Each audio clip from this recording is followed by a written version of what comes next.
Welcome, welcome. This is David Parra with AARP Arizona, and welcome to another series on voter education, Arizona Votes 2022.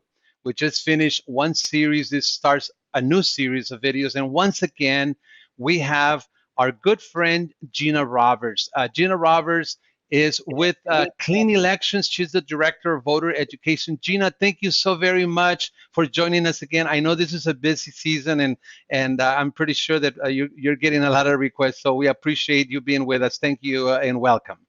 Thank you. Thank you for having me. I appreciate being here, and I appreciate the opportunity to speak with your guests and your listeners. So thank you.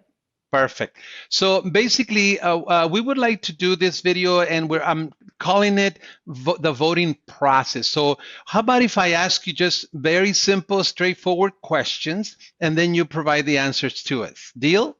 Perfect. Sounds like a plan. Definitely. All right, let's get started then. So here's the first question, Gina. What can you tell us about dates for the primary elections? I know this video in particular is focusing on primary elections, and there are very important dates. Would you mind reviewing them for us?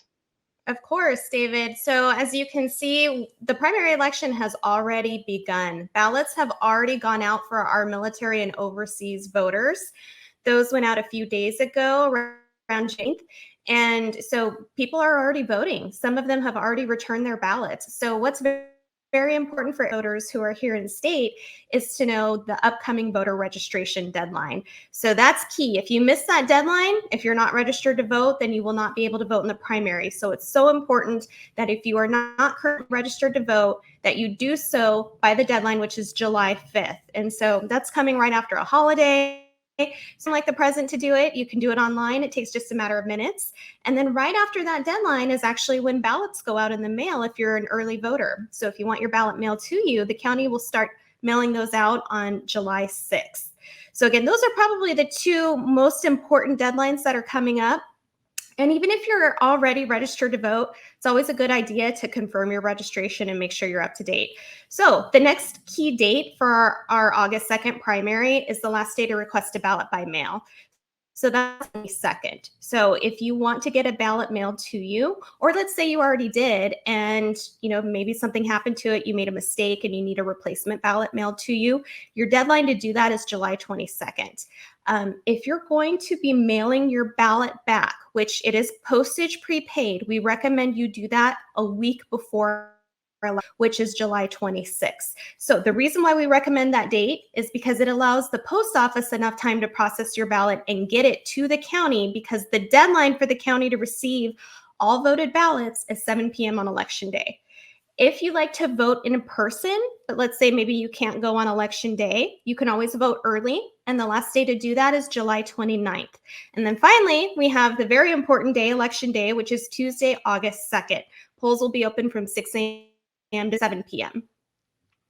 These are just great information, great dates, and I can see how we have a good number of choices to vote. I suppose that in your department, in the government, in those that run the elections, they really want to provide as many options as possible, correct?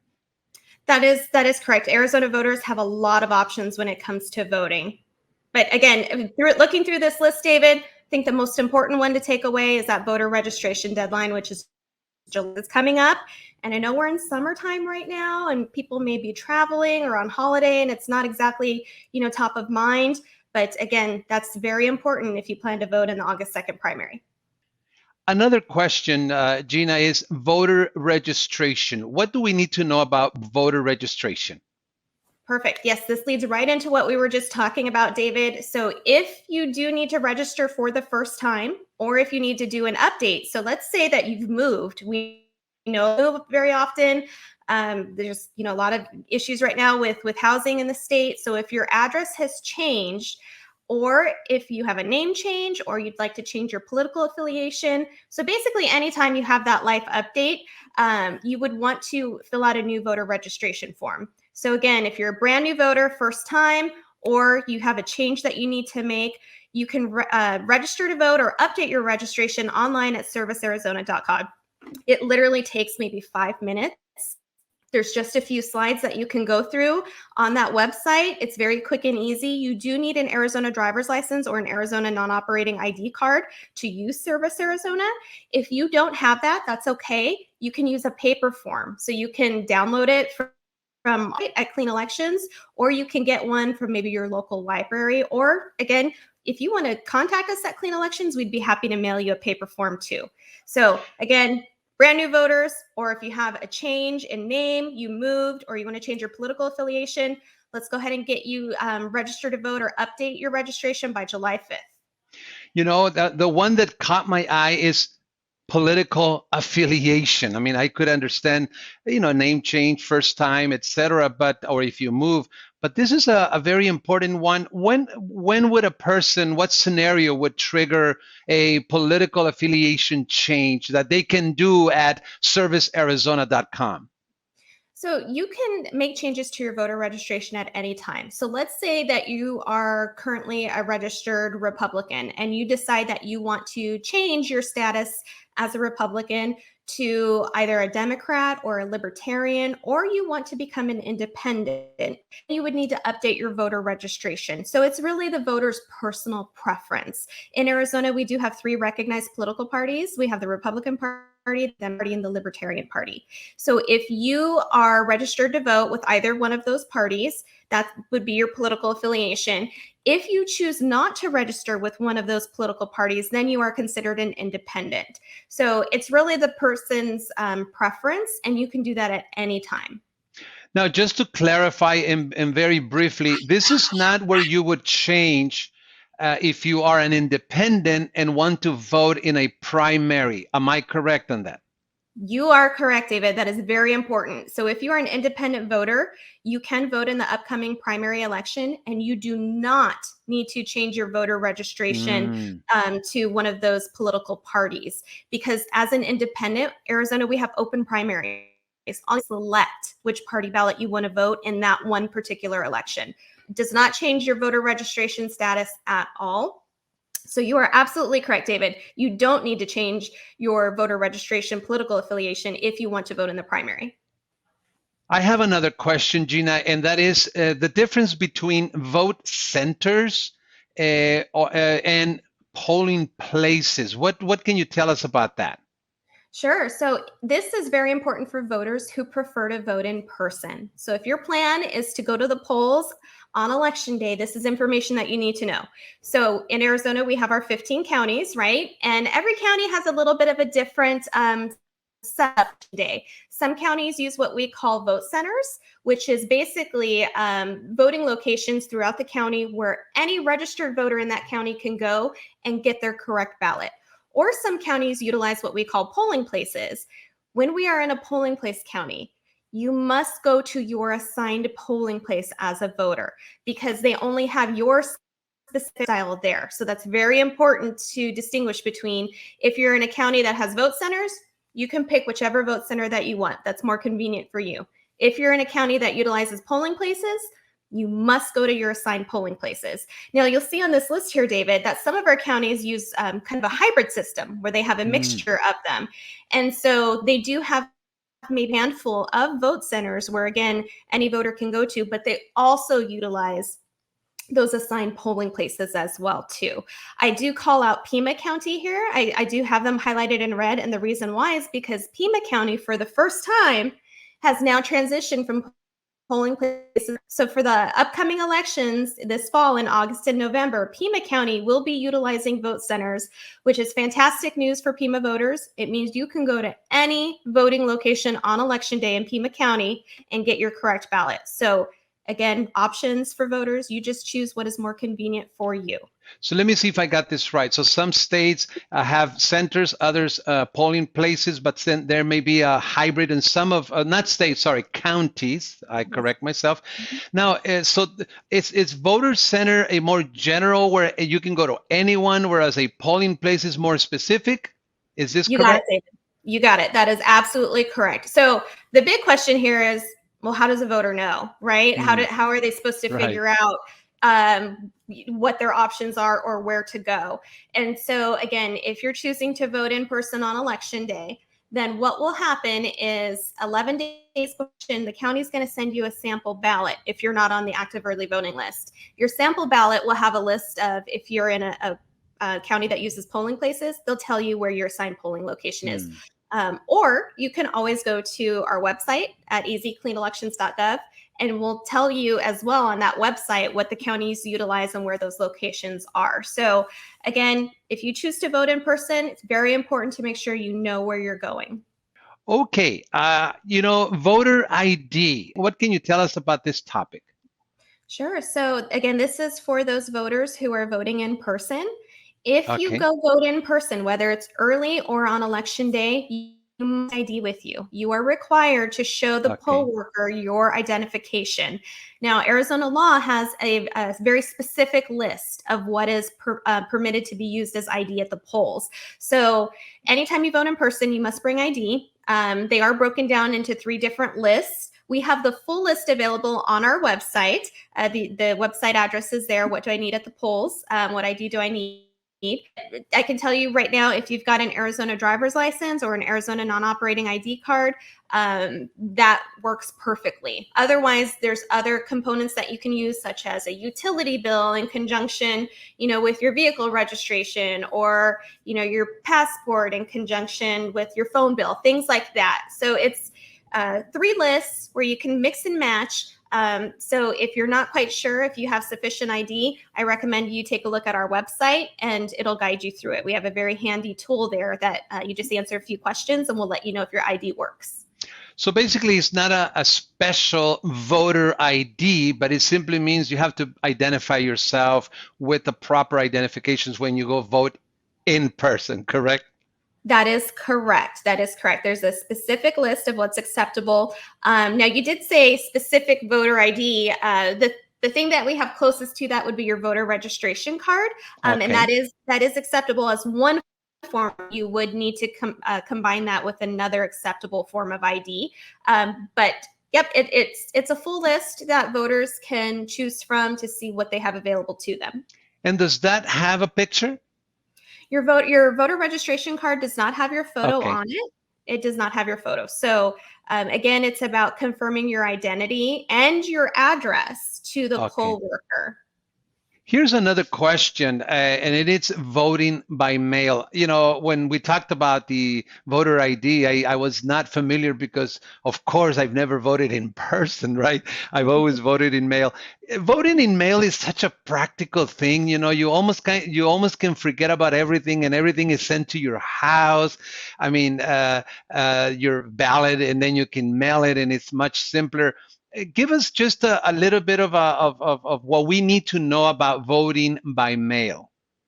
Well, as you said just a little while ago, David, we have a lot of options here for voters, which is great. And the majority of Arizona voters do choose to vote by mail. In fact, in the 2020 election, 89% of the ballots that were cast were early ballots. So, entirely up to the voter what their preference is, what they feel more comfortable with. And so, if you want to vote by mail, as we mentioned in those key dates, early voting begins July 6th. So, Mm-hmm. come July 6th, the counties are going to start mailing all of the ballots out to the voters who are on the active early list. And it'll take a few days to go through the postal system. So, shortly after July 6th, check your mailboxes. You should be getting your ballot in the mail, active early voting list. Now, a few things to remember about voting by mail. When you get your ballot and you fill, you go ahead and put that completed ballot back in the envelope. But this is so important, David. You have to sign that ballot affidavit envelope Of because course. just as we talked about with presenting your ID in person when you go to vote at the polls, your signature on your early ballot, that's how the counties confirm your ID that you person who voted that ballot. So your signature is required in order for your ballot to count. So we would not want anybody to not have their ballot not counted because they forgot to sign it. So again, if you're voting by mail, please remember to sign that ballot affidavit envelope. And then we already talked about this. If you decide to vote early in person, bring your ID. Now, here's an important point, David, because we're summertime, right? And July 6th, it's right after the holiday. So if you're traveling, if you're going to be away from home, you can contact your county and you can give them your temporary mailing address so they can mail you your ballot so you don't miss the Mm, chance to vote, because okay. official election mail, it's non-forwardable. So it will Mm. not be forwarded to you. You have to give them the address that you'll be at if you stay out of town for the summer. But important things to remember there. Again, ballots go out July 6th, and when you vote, make sure that you sign that affidavit envelope. Since we're on this point, Gina, would you mind reviewing again those new laws about the possibility of being taken out of the early voting list? I think that's very important.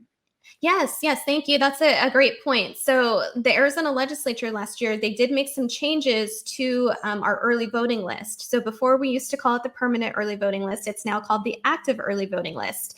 And there is a mechanism now for voters to be removed from the active early voting list if they fail to vote their early ballot after a period of time. So, over a course of a few elections. So, it could be through 4 elections, our midterms, and then the presidential elections. It could include local, town, or Mm, city council elections that you have too. But basically, what this means is if you're on the active early voting list, county mails you your ballot for the upcoming primary election. Let's say you decide not to vote that ballot. Well, that's going to be one of 4 that you did not vote. And right. so if you continue to not vote those early ballots through the next 3 elections, the county's going to send you a notice and say, hey, we noticed here that you're not voting the early ballot we sent to you. Unless you respond to us and tell us that you want to remain on the active early voting list, we're going to remove you from it. So it's very important where if you are getting your early ballot, just make sure that it is how you want to vote. That way you can vote it, and then you wouldn't have to worry about this mechanism to be removed from the active early voting list. Excellent information once again, Gina. Thanks so much. You are bringing so much important information, especially as we move into the primaries. Thank you once again. So here's another question, Gina. Who can vote in primaries? I think this is an important question. Take it away. Absolutely, David. It's very important. So, as we mentioned, in Arizona, we have those recognized political parties. We have Democrats, Republicans. So, if you're a Democratic voter, you're going to get the Democratic ballot. If you're a Libertarian voter, you're going to get the Libertarian ballot. If you're registered as a Republican, you're going to get the Republican ballot in the upcoming August 2nd primary. Now, what happens if you're not affiliated with any of those recognized parties?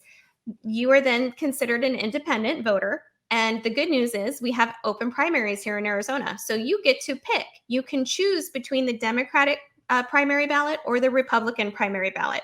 The Libertarians, they do have a closed primary, so independents cannot participate in the Libertarian primary, but Okay. you can still vote in the August 2nd primary. If you're deciding to vote by mail, you must contact your county recorder to have them mail you your ballot. But again, who can vote? Every registered voter can vote in the upcoming August 2nd primary, including independent voters. Now, in this information you have on the screen, you have OTH. Is this how it appears formally, but then it means independent? That is correct, David. Yep. So when we look at our voter registration cards, it is considered OTH. It's basically other. So, there are parties, political affiliations such as the Green Party or the Constitution Party that you can hear of. So if you're registered with, when you fill out your voter registration form, let's say you write down something like that, whatever you write down, if it is not Democratic, Libertarian, or you're considered, the official designation is other, but it's most commonly referred to as independent. So basically, everyone votes in primaries according to their party. But if someone wants to, if it's registered independent, they can make the switch to one of the parties to request the ballot for that one primary only, correct, of that one party. That is correct. So they can make Okay, that choice simply by contacting their county worker if they vote in person. They do not have to make any changes to their voter registration. They do got it. not have to re-register to vote as one of those political parties. They can remain an independent and just simply pick which party ballot that they want to vote. So the registration is more permanent. This one is a more of a one-time thing to be able to vote in primary, correct? That is exactly correct. Yes. Now, you mentioned that an independent, but can one who is registered with one party decide to vote in the primary for the other party and make the same change, or it's only allowed if you're an independent?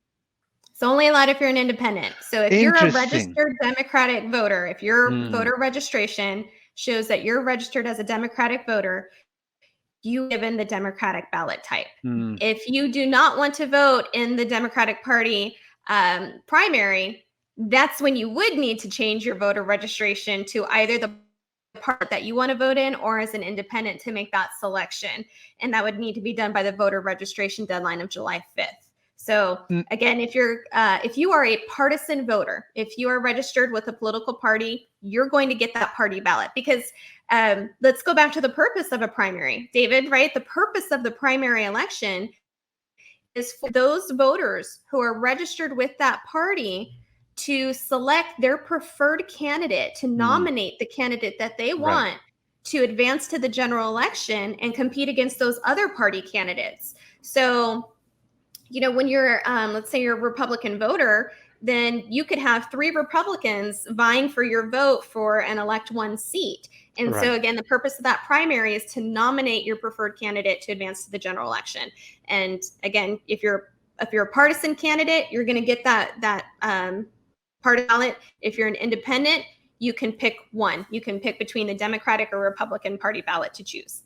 All right. So here's kind of like a follow-up question about the independent voters. It says independent voters in the primary, and I see some information about the process. What is the process look like? So the process is so important, David. It's really important that we get this voter education out there because we know we have a lot of independent voters in the state of Arizona. Right now, we have about a little over 1.4 million independent voters in the state who are eligible to vote in that primary election. But they must be active. They must be proactive in that they have to tell their county what their choice is for that Hmm. party ballot. So if you're an independent voter and you want to vote in the upcoming primary, you must proactively reach out to your county and tell them this is the party ballot that I want mailed to me if I want to vote. If I want to vote in person, all you have to do is just show up at your vote, the poll worker, and they'll give it to you right then and there. But as we know, most voters vote early by mail in Arizona. So very important for those voters to actively contact their county and tell them which party ballot that they want mailed to them. Now, I know that, and that we know that in Arizona, some one-third of the voters are registered independent, and they are a very, very important block of voters. The question here is, do we know out of that one-third registered independent, how many vote in primaries? That would be an interesting question if we have the numbers. David, that is a very interesting question. And I don't have the numbers off the top of my head, but what I can tell you is it is historically low. We Mm, often see in primary elections where independent voters just are not turning out to vote.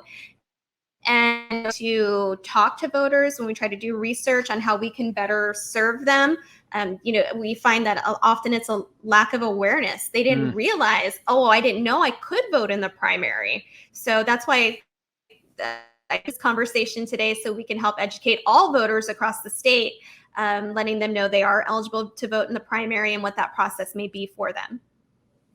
And as with the ARP, that is a very important priority for us to encourage. And then we provide the education to independent voters of how they can vote in primaries, and we really encourage them to do so. So, Gina, we've covered good information. What if people have questions? What can we offer them?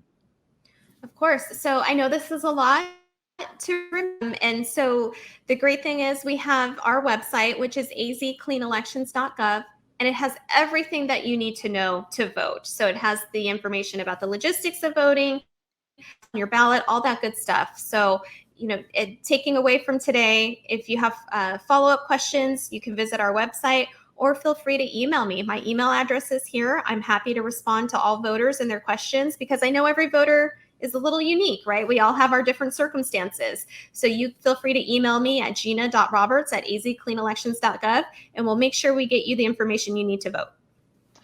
Perfect. Well, thank you so very much. It's been great having you answer all these questions, Gina. Thank you. We really appreciate it. Thank you, David.